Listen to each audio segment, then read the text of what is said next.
Жанель ханым менен 8 жас үлкен. Оның мен білем бірінші отбасы болғанын, ол отбасынан 2 бала шағасы бар екенде Instagram желілерінен көріп жүрдім. Біз басынан араласып бастаған кезде.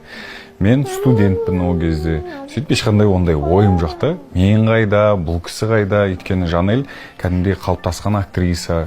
Бағана сіз айтпақшы, Ләйлә ханым, өзінің бір орны бар қоғамда, араласатын мықты ортасы бар. Менің араласатын ортам ол студенттер, ұстаздарым дегендей ғой. Сөйтіп, ондай артық ой болған жоқ менде. Біз мына жобаларды жасай келе.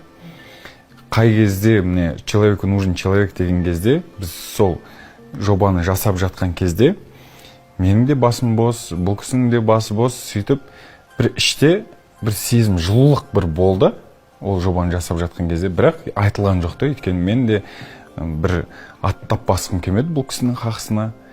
Ой болды, екеуміз бірге